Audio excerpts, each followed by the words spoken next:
Hello guys, welcome back to my YouTube channel. आज हम लोग सूचना का अधिकार अधिनियम 2005 एक्ट को जो है पढ़ेंगे। पार्ट 4। कौन सा पार्ट है? पार्ट 4, सूचना का अधिकार। सूचना का अधिकार 2005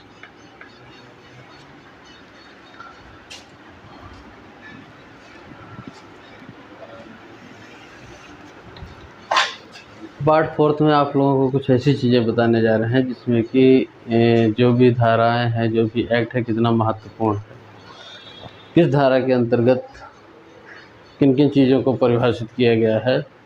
तो इस पार्ट में आप लोग जाने। बहुत ही महत्वपूर्ण क्वेश्चंस हैं। पहला, अगर सूचना का अधिकार अधिनियम जो है, मुख्य सूचना आयुक्त हो चाहे वो सूचना आयुक्त हो, मुख्य सूचना आयुक्त हो या सूचना आयुक्त को परिभाषित किया गया है 2 के डी में। जिसमें ध्यान रखने वाली बात यह है कि मुख्य सूचना आयुक्त हो या सूचना आयुक्त हो, उसको 2D में रखा गया है।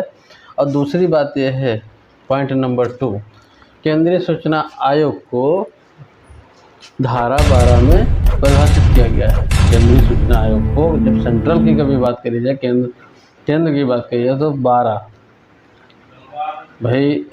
इसके बाद अगर इसे किस धारा में परिभाषित किया गया है, तो 2B में। केंद्र की अगर बात आए तो 2B, और अगर आयुक्त की बात करें जाए तो 2D। तीसरा पॉइंट है, सूचना का अधिकार अधिनियम 2005 में जब हम अभिलेख की बात करें तो 2I में बात करेंगे। जब कोई भी अभिलेख या दस्तावेज की बात की जाएगी तो 2I में हम लोग परिभाषित करेंगे।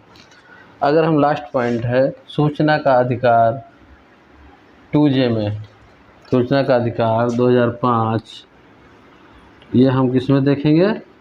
2J में। तो 2D में जो है मुख्य सूचना आयोग, 2B में केंद्रीय सूचना आयोग, और सूचना का अधिकार अभिलेख से संबंधित अगर कोई मुद्दा आता है या बात आती है तो इस बात को किस में परिभाषित किया गया है? 2I में। अगला पॉइंट है, सूचना का अधिकार अधिनियम 2J विकास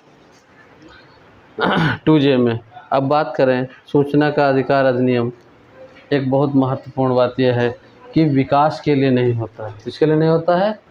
सूचना का अधिकार अधिनियम विकास के लिए नहीं होता है। ये हमको अभिलेख या दस्तावेज पारदर्शिता के लिए दिए जाते हैं। जब हमको किसी प्रकार की सूचना मांगते हैं तो एक प्रकार की पारदर्शिता व भ्रष्टाचार को कम करने के लिए सूचना अधिकार अधिनियम एक्ट बनाया गया। तो हमने आपको बताया। अब यहाँ पर पृथक्करणी से संबंधित उपबंध सूचना, पृथक्करणी से संबंधित उपबंध सूचना धारा 10 में। जब यहाँ पर एक पॉइंट और इसमें बढ़ा लेंगे, पृथक्करणी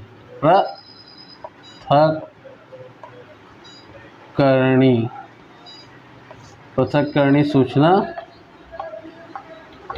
धारा 10, इसमें धारा 10 में परिभाषित किया गया है। पृथक्करणी से संबंधित उपबंध, जितने भी उपबंध हैं उसमें से एक क्या हमने बताया आपको?